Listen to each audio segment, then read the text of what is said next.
આજનો એજન્ડામાં સૌથી પહેલા આજે વાત કરવી છે ગુજરાતમાં પડી રહેલા નોન સ્ટોપ વરસાદની।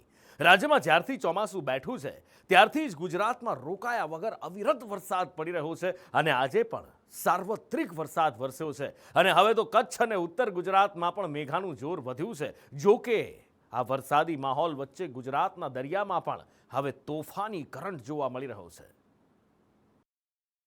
રાજ્યમાં 2 દિવસના વિરામ બાદ ફરી એકવાર મેઘાવી માહોલ છવાયો છે। આજે દિવસ દરમિયાન રાજ્યના જુદા જુદા વિસ્તારોમાં મેઘરાજાએ મહેર વરસાવી, જેમાં મધ્ય ગુજરાતથી ઉત્તર ગુજરાત, પૂર્વના કેટલાક જિલ્લા તો સૌરાષ્ટ્રની સાથે દક્ષિણ ગુજરાતમાં વરસાદ જોવા મળ્યો હતો। છેલ્લા કેટલાય દિવસોથી મેઘરાજાએ કચ્છમાં પોતાનું જોર વધાર્યું છે। કચ્છના રાપર શહેર તેમજ ગ્રામ્ય વિસ્તારમાં ધોધમાર વરસાદ પડતા રોડ રસ્તા પાણી પાણી થયા છે। રાપરમાં વરસાદી માહોલ જામતા બાળકો આ વરસાદની મજા માણતા જોવા મળ્યા। કચ્છના નખત્રાણા તાલુકામાં પણ ધોધમાર વરસાદથી વોકળા વહેતા થયા। વિથોણ, ધાવડા મોટા, અંગિયા ગામમાં વરસાદી માહોલ જોવા મળ્યો। કચ્છની સાથે ઉત્તરમાં પણ મેઘરાજાની સવારી આવી હતી। સાબરકાંઠા, અરવલ્લી સહિતના વિસ્તારોમાં આજે દિવસભર વરસાદ જોવા મળ્યો। મેઘરાજાએ સાબરકાંઠાના પ્રાંતિજ શહેર તેમજ ગ્રામ્યમાં ધડબડાટી બોલાવતા પ્રાંતિજના બજારોમાં વરસાદી પાણી વહેતા થયા હતા। પ્રાંતિજના પોગલું, પિલુન્દ્રા, વદરાળ અને બાકલપુરમાં પણ વરસાદ જોવા મળ્યો હતો। અરવલ્લીના મોડાસા તેમજ ગ્રામ્ય વિસ્તારમાં વરસાદી માહોલ જામેલો જોવા મળ્યો। મોડાસાના દધાલિયા, મોતીપુરા, બાયત વિસ્તારમાં ધોધમાર વરસાદ પડ્યો તો અવિરત વરસાદના કારણે મોડાસા નડિયાદ સ્ટેટ હાઈવે પર વરસાદી પાણીનો જમાવડો થતા વાહન ચાલકો મુશ્કેલીમાં મુકાયા। ઉત્તરની સાથે પૂર્વના પણ કેટલાક જિલ્લામાં મેઘ સવારી આવી પહોંચી હતી। પાવાગઢ અને જાંબુઘોડામાં અવિરત વરસાદ જોવા મળ્યો। પાવાગઢમાં પડેલા ધોધમાર વરસાદથી પાવાગઢ મંદિરના પગથિયા પરથી ઝરણા વહેતા થયા હતા। પગથિયા પરથી ગર્જના કરી ધોધ વહેતો હોય તેવા દ્રશ્યો સર્જાયા હતા। જ્યારે જાંબુઘોડામાં ઝંડ હનુમાનના મંદિર તેમજ બજારમાં પાણીનો ધસમસતો પ્રવાહ જોવા મળ્યો। મધ્ય ગુજરાતની વાત કરીએ તો અમદાવાદ, ગાંધીનગરમાં પણ આજે દિવસ દરમિયાન છૂટોછવાયો વરસાદ જોવા મળ્યો। જો કે સાંજ પડતા મેઘાનો મિજાજ બદલાતા અમદાવાદમાં ધોધમાર વરસાદ શરૂ થયો, જેણે ગણતરીની મિનિટોમાં જ રોડ રસ્તા પાણી પાણી કરી નાખ્યા। અમદાવાદના આંબાવાડી વિસ્તારમાં નહેરુનગર પાસે નજીવા વરસાદમાં જ પાણી ભરાયા, જેના કારણે વાહન ચાલકોને મુશ્કેલી વધી ગઈ। શહેરના પશ્ચિમ ભાગમાં છેલ્લા થોડા કલાકોથી ધીમી ધારે વરસાદ જે છે તે વરસી રહ્યો છે અને તેના કારણે કેટલાક વિસ્તારો એવા છે કે જ્યાં પાણી ભરાવાની સમસ્યા જે છે તે થઈ રહી છે। આજે દ્રશ્યો દેખાઈ રહ્યા છે આંબાવાડી સર્કલથી નહેરુનગરનો જે આ માર્ગ છે ને ત્યાંના આ દ્રશ્યો છે કે આ જે માર્ગ નહેરુનગરથી આંબાવાડી સર્કલ તરફ આવી રહ્યો છે, આ રોડનો એક ભાગ જે છે તે સમગ્ર રોડ પાણીમાં ગરકાવ થઈ ગયો છે અને તેના કારણે વાહન ચાલકો છે તે અહીંથી પસાર નથી થતા, કારણ કે શહેરમાં છેલ્લા થોડા દિવસથી જે વરસાદની સ્થિતિ થઈ હતી ને તેમાં જે અકસ્માતો બન્યા છે અને તેના કારણે હવે સામાન્ય પાણી ભરાણું હોય તો પણ લોકો જે છે તે આ પાણીમાંથી પસાર થતા 100 વાર વિચાર કરે છે અને તેના કારણે જ ઠેર ઠેર ટ્રાફિક જામની સ્થિતિ પણ સર્જાઈ રહી છે। મેઘરાજાની સવારી આજે સૌરાષ્ટ્રમાં પણ ચડી આવી હતી। પોરબંદરમાં ભારે વરસાદ પડતા માધવપુર ખેડની મધુવંતી નદીમાં નવા નીરની આવક જોવા મળી। મધુવંતી નદી ગાંડી તૂર બનતા નદીમાં આવેલા શિવલિંગને સ્પર્શી નદીના પાણી સમુદ્રમાં જતા જોવા મળ્યા। મેઘાવી માહોલ વચ્ચે સૌરાષ્ટ્રના મોટાભાગના દરિયામાં કરંટ જોવા મળ્યો હતો। ગીર સોમનાથમાં દરિયો આજે દિવસભર ઉલાળ્યા મારતો જોવા મળ્યો। ઉનાના સૈયદ રાજપુરમાં ગાંડાતૂર બનેલા દરિયાની થપાટથી એક મકાન ધરાશાયી થઈ ગયું। દરિયાના મોજા મકાન પર હથોડા માફક પડી રહ્યા હતા। જો કે આ સમગ્ર ઘટના એક વિડીયોમાં કેદ થઈ છે। સૈયદ રાજપર ગામે પ્રોટેક્શન વોલ ન હોવાથી અન્ય પણ કેટલાક મકાનોને નુકસાન થઈ રહ્યું છે। સૌરાષ્ટ્રની સાથે દક્ષિણ ગુજરાતના દરિયાનો પણ તોફાની મિજાજ જોવા મળ્યો। સુરત ઓલપાડના ઢભારી પાસે દરિયામાં ભારે કરંટથી 10 ફૂટ ઊંચા મોજા ઉછળતા દેખાયા। સુરતમાં પણ ટૂંકા વિરામ બાદ મેઘરાજાએ ફરી જમાવટ બોલાવી। જો કે આ વખતે મેઘરાજા માપે માપે વરસી રહ્યા છે। શહેરના અઠવા, અડાજણ, ખટોદરા સહિતના વિસ્તારમાં વરસાદ દેખાયો। સુરત શહેરમાં ટૂંકા વિરામ બાદ ફરીથી વરસાદનું આગમન થયું છે। જોઈ શકાય છે કે શહેરમાં ફરીથી વરસાદનું આગમન થઈ ચૂક્યું છે। અત્યારે આપણે સુરતના અઠવા લાયન્સ વિસ્તારમાં છે, જ્યાં ગાડી વરસાદ વરસી રહ્યો છે। છેલ્લા 1 કલાકથી આ પ્રમાણે વરસાદ છે તે તોફાની બેટિંગ કરી રહ્યો છે। ખાસ કરીને વાત કરીએ તો સુરતના ગોરધો road, Parle point, Athwa Lions ring road, આ તમામ વિસ્તારમાં અત્યારે વરસાદ વરસી રહ્યો છે। જોઈ શકાય છે કે પવન સાથે વરસાદ વરસી રહ્યો છે। સાથે જ જે વરસાદનું આગમન થયું છે ત્યારે વાતાવરણમાં જે કહેવાય કે વિઝિબિલિટી છે તે પણ ઓછી થઈ છે। વાહન ચાલકો છે તે પોતાના વાહનોની લાઇટ છે તે ચાલુ કરીને વાહન ચલાવવાની ફરજ પડી છે। સુરત શહેરમાં ટૂંકા વિરામ બાદ ફરીથી વરસાદ શરૂ થયો છે।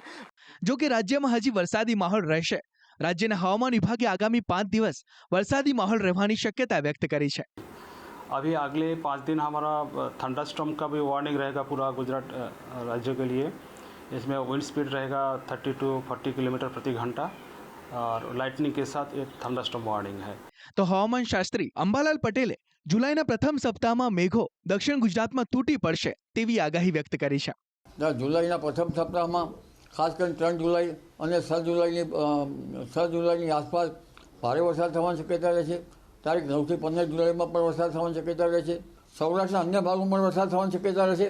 લગભગ તારીખ 3 જુલાઈથી લગભગ ચોમાસું ધરી ઉપર નીચે થતાં ઉત્તર ગુજરાતના ભાગોમાં ભારે અતિભારે વરસાદ થવાની શક્યતા રહે છે. કેટલાક ભાગો જળબંબાકાર બની જવાની શક્યતા રહે છે.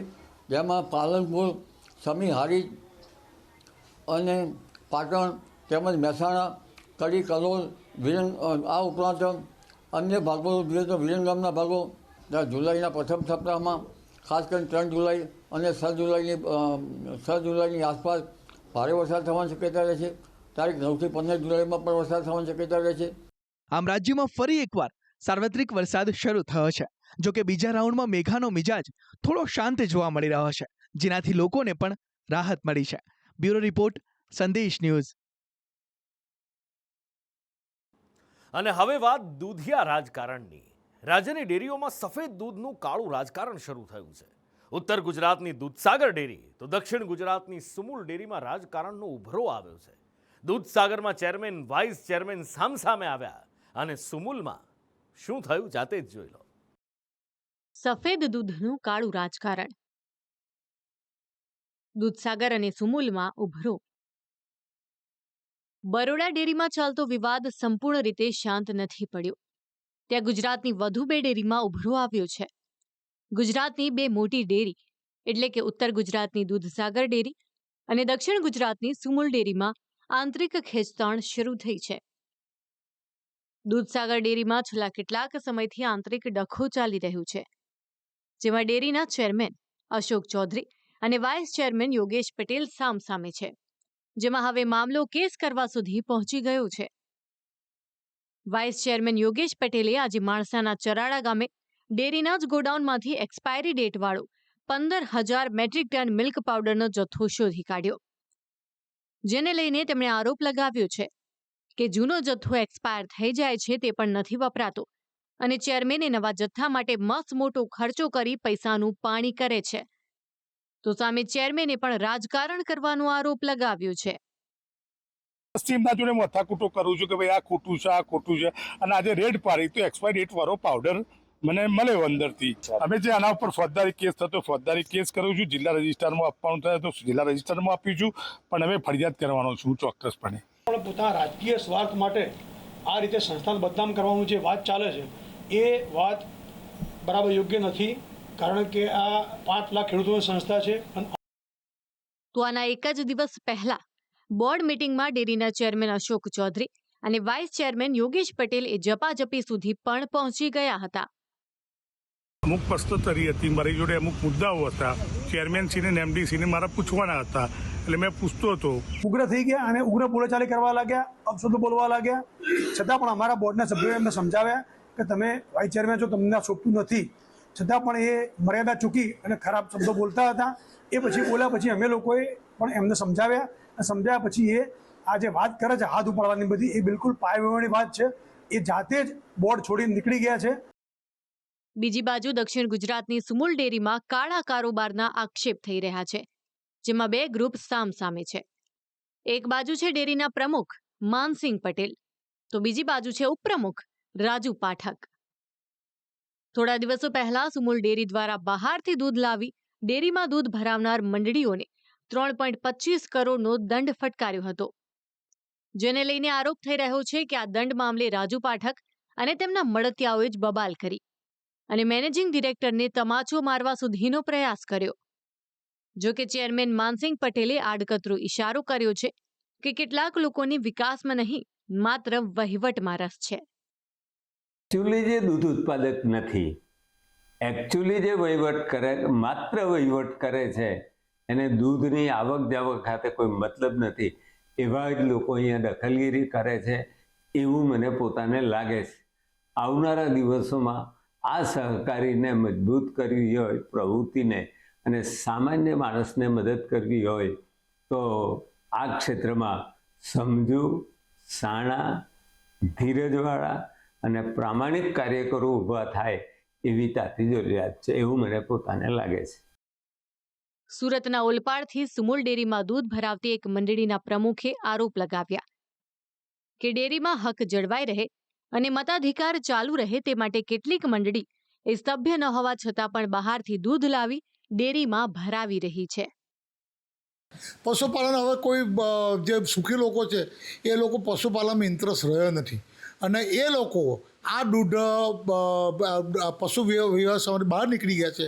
એટલા માટે હવે જે તે ગામની મંદિરે જીવંત રહેવું હોય તો બહારથી દૂધ લાવીને એ લોકો એકત્ર કરવું પડે અને એ એકત્ર કર્યા પછી એ સુમૂલને એ લોકો સપ્લાય કરીએ એટલે સુમૂલમાં એ લોકોનો હક છે એ ચાલુ રહે, એ લોકોનો જે મતાધિકારનો દાવો છે એ પણ ચાલુ રહે.